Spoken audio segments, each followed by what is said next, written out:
ତପ୍ତା ଧରଣୀ ଓଠରେ ବିନ୍ଦୁ ବିନ୍ଦୁ ଜଳର ମୃଦୁ ସଞ୍ଚରଣ, ଦୁଇଟି ଋତୁର ମିଳନରେ ଆଦ୍ୟ ଦିବସର ଆଦିମ କ୍ଷୁଧାର ଉଦ୍ରେକ।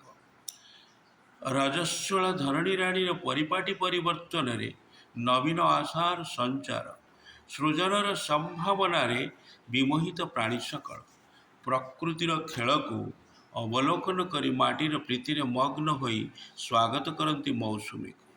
ଆଉ ଉତ୍ସବ ମୁଖର ହୋଇଉଠେ ମାଟିମାର କୋଳ। ରସାଳ ଫଳରାଶିର କ୍ଷୁଧାତୃଷ୍ଣା ନିବାରିଣୀ ଅନନ୍ୟ ସ୍ୱାଦ ସହ ପିଠା ମିଠା ଆଦି ବିବିଧ ବ୍ୟଞ୍ଜନରେ ମହକି ଉଠୁଛି ପୁରପଲ୍ଲୀ।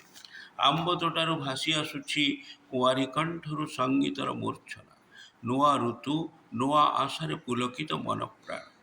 ମାଟିର ମହକରେ ଆପଣାକୁ ମହକାଇଥିବା ସାରସ୍ୱତ ସାଧକ ସାଧିକାମାନେ ଆଜି ଆମ ଗହଳରେ ଉପନୀତ।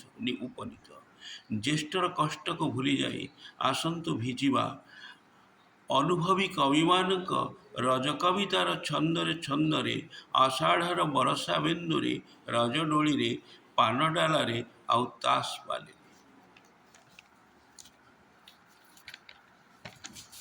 ଆଜିର ଏହି ଉତ୍ସବ ଅବସରରେ କବିତା ପାଠୋତ୍ସବର ମୋର କବିତା ଦରଭିଜା ମାଟି ବାସ। ଦରଭିଜା ମାଟି ବାସ, ଚହଟଇ ଚଉକାଶ ସଜନୀ ଗୋ ଡାକୁଥାଏ ଆସ ଆସ। ଦୂର ହୋଇଅଛି କ୍ଲେଶ, ସମ୍ଭାବନା ଭରି ଧରଣୀ ରାଣୀ ଗୋ ମନରେ ଭରିଛି ହସ। ରଜ ଡୋଳି କସ ମସ, ଫାଟି ପଡ଼େ ଭୂଇଁ ପୁର ଜନରେ ଗୋ ପୁରପଲ୍ଲୀ ରସ ରସ। ନାଲି ଟୁକୁ ଟୁକୁ ଥୁକ, ଖିଲି ପାନ ଖିଆ ଓଠକୁ ଦେଖ ଗୋ ମୁଖରେ ଚହଟେ ବାସ।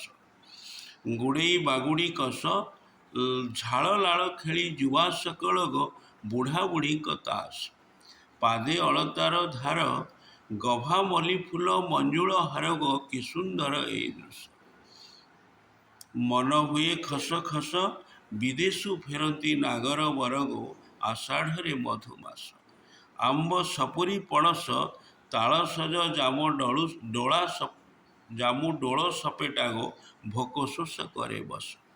ପୋଡ଼ପିଠା ଖାଇ ବସ, ପାଟିରେ ଲାଗିଲେ ପେଟକୁ ଗଦ ଗୋ କୃମିପିତ କରେ ନାଶ। ଜେଠ ଆଷାଢ଼ର ମାସ, ବ୍ରଜବତୀ ହେଲା ଧରଣୀ ରାଣୀ ଗୋ ଆରମ୍ଭ ହୋଇଲା ଚାଷ। ଧନ୍ୟ ମୋ ଉତ୍କଳ ଦେଶ, ମାଟି ପିରତିରେ ହୋଇଛି ବସ ଗୋ ରଜ ଉତ୍ସବେ ହରଷ। ନମସ୍କାର।